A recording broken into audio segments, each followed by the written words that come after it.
నిజంగా నేనే చెప్తున్నానండి, మనుధర్మశాస్త్రాన్ని తగలబెట్టాలి. ఖచ్చితంగా చెప్తున్నాను, మనుధర్మశాస్త్రాన్ని తగలబెట్టాలి. ఎందుకంటే ఇది వినండి, అధర్మోహి శూద్రస్య నాస్తి తస్యావపి ధర్మతః అని అంటుంది. దీని అర్థం ఏమిటో తెలుసా? అధర్మోహి శూద్రస్య, శూద్రుడు అధర్ముడు, నాస్తి తస్యావపి ధర్మతః, అతనికి ధర్మం లేదు, ధర్మాన్ని ఆచరింపచేయకండి అని దీని అర్థం. ఇది తప్పు కదా, ఖచ్చితంగా తగలబెట్టాలి. ఇది 100% తప్పు. ఏష ధర్మ సనాతన శూద్రస్యాపి ద్విజాతిషు.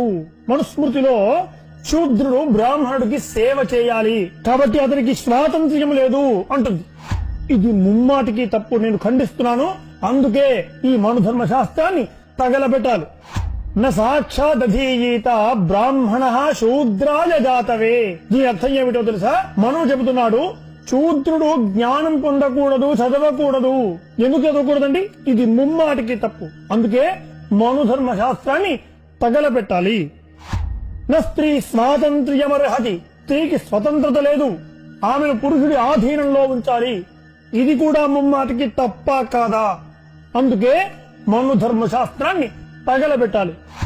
ఇలా చెప్పుకుంటూ పోతే చాలానే ఉన్నాయి.